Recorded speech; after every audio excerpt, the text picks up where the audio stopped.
Ya, terima kasih Anda masih bersama kami di Dialog Fokus Terkini TVRI. Masih bersama saya Ardianto Wijaya dan sejumlah narasumber yang tergabung via daring.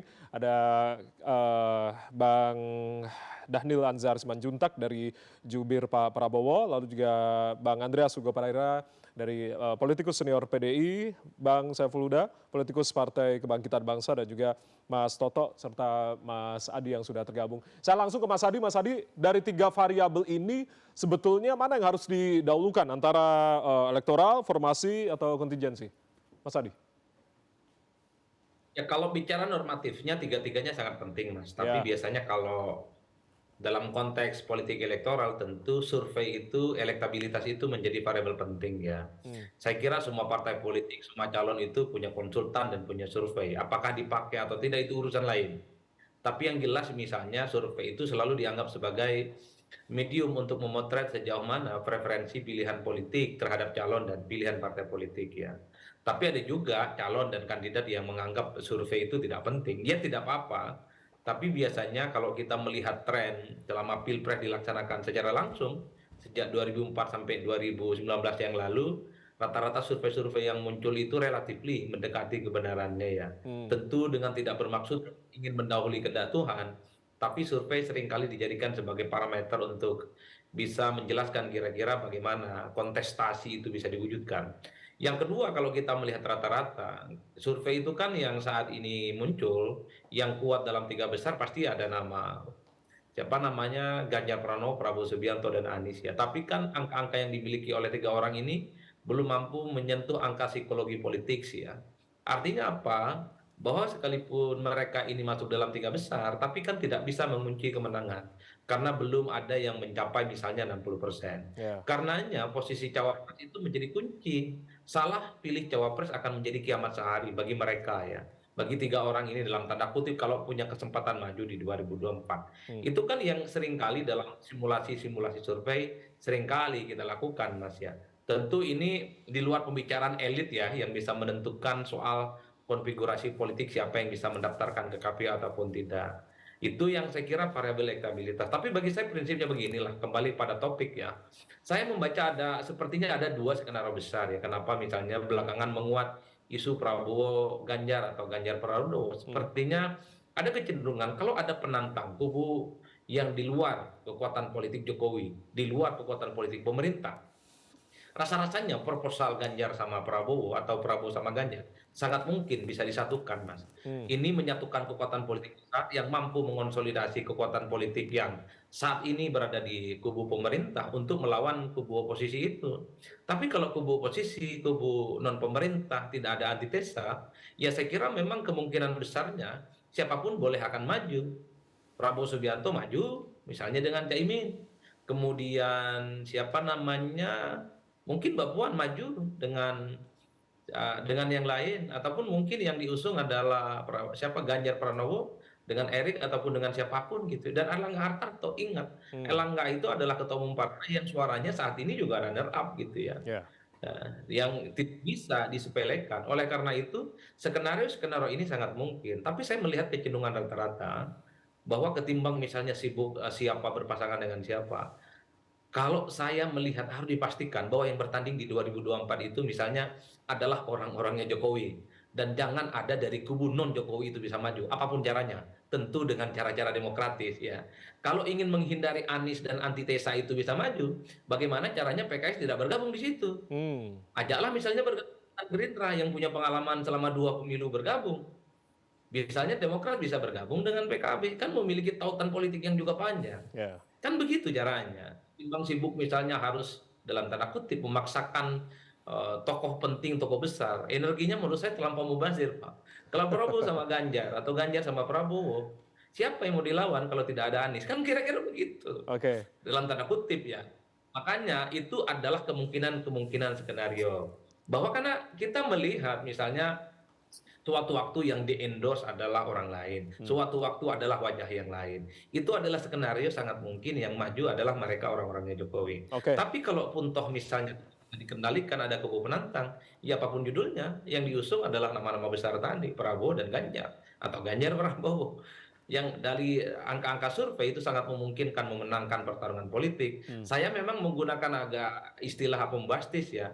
Kalau Ganjar dengan Prabowo maju, Prabowo dengan Ganjar gitu ya, merem aja menang Mas. Karena memang irisan politiknya saling melengkapi. Soal Oke, itu saya dengan tanpa ingin mendahului kehendak Tuhan, baik. tapi problemnya adalah kalau yang lawan adalah sama-sama teman-teman pendukung Jokowi, energi ini terlampau kebanyakan, Mak. Mending didistribusikan Hmm. berkompetisi secara merata. Oke, Ini kan untuk ya. menciptakan suasana demokrasi yang lebih kondusif. Ya, ini Ya kan? menarik apa yang diungkapkan oleh Mas Adi. Karena waktu kita singkat, saya akan minta tanggapan dari Kang Uda, dari Bang Daniel, dari Bang Andreas. Pertama ke Kang Uda menanggapi apa yang tadi sudah diungkapkan oleh Mas Adi, singkat saja.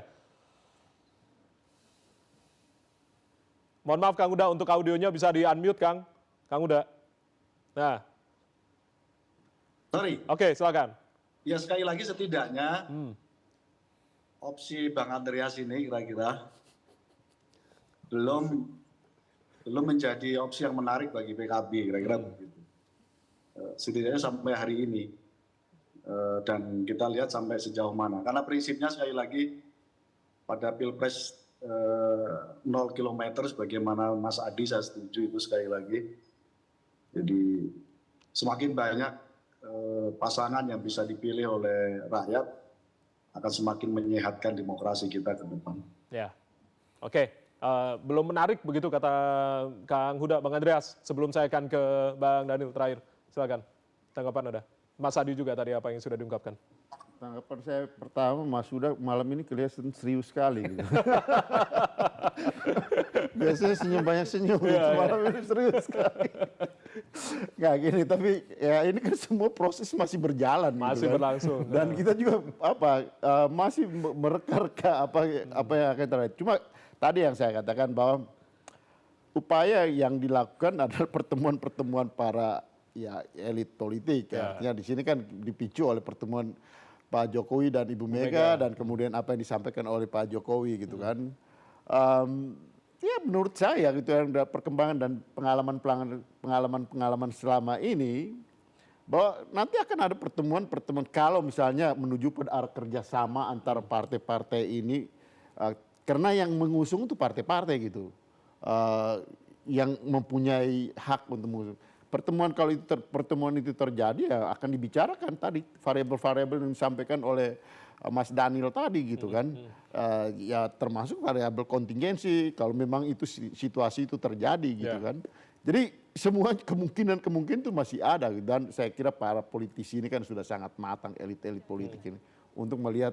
Tapi yang pasti bagaimana pemimpin itu bisa menjalankan tadi visi-visi kebangsaan, bagaimana menghadapi tantangan-tantangan ke depan ini. Dan juga ya pada posisi ya Pak Jokowi dan Pak Ibu Mega tentu bisa melanjutkan legacy daripada Pak Jokowi selama ini. Baik, saya akan ke Bang Daniel. Bang Daniel, kemungkinan masih terus bisa terjadi, tapi tadi Mas Adi katakan ini tergantung wapresnya juga. Nah, kira-kira dari Gerindra seperti apa?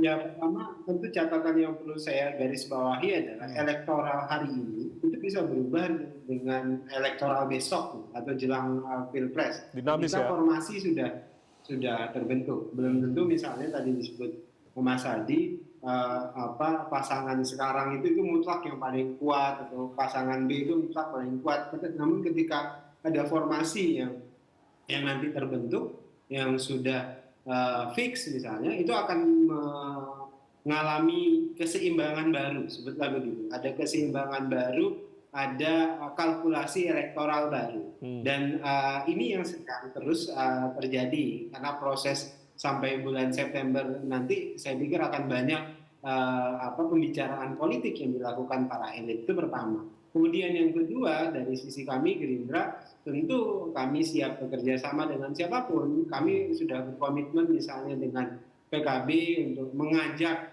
koalisi partai manapun untuk bersama-sama dengan kita dengan tadi komitmennya dua hal. Kita bagaimana terus menggembirakan demokrasi di 2024 nanti. Kita ingin berkompetisi untuk mempersatukan, bukan berkompetisi untuk memecah belah. Kira-kira begitu, Mas. Oke, Terima kasih. kalau Gerindra masih membuka kemungkinan, PKB juga harusnya bisa membuka kemungkinan itu juga, begitu ya, Kang Huda. Terakhir saya akan ke Mas Toto, singkat saja Mas Toto, terkait dengan arah koalisi yang masih dinamis ini. Ya benar, bahwa pada akhirnya satu ini masih cair. Ya. Ya. Yang kedua belum ada jaminan kemenangan. Kalaupun ini agak berbeda ya dengan Mas Adi tadi, Prabowo dengan Ganjar gitu. Karena masih ada potensi swing voternya tadi. Jadi yang pertama cair, yang kedua belum ada jaminan kemenangan. Yang ketiga pada akhirnya ini memang akan masih menunggu perkembangan dari 3 aspek kontingensi tadi. 3 aspek penting tadi yang disampaikan oleh Bang Daniel tadi. Gitu. Baik, oke. Kita masih akan tunggu karena kondisinya juga masih cair, kemungkinan masih bisa terjadi begitu. Terima kasih Bang Andreas sudah hadir, Mas Toto terima kasih sudah hadir, Bang Daniel, Mas Adi, Kang Huda terima kasih sudah hadir di Fokus Terkini TVRI. Salam sehat selalu. Tentu kita masih tunggu kemungkinan yang akan terjadi. Jangan lupa senyum tadi kata Bang Andreas, Bang Huda. Baik, terima kasih. Selamat menunaikan ibadah puasa, Bang Daniel. Selamat berpuasa juga. Ya. Baik, dan saudara demikianlah Fokus Terkini TVRI. Saya Ardianto Wijaya mewakili teman-teman bertugas mengucapkan terima kasih atas kebersamaan Anda. Sesaat tentunya kita mengucapkan sekali lagi selamat Hari Raya Nyepi bagi Anda umat Hindu dan juga selamat menjalankan ibadah puasa 1444 Hijriah bagi Anda umat Muslim esok hari. Akhir kata selamat malam dan sampai jumpa.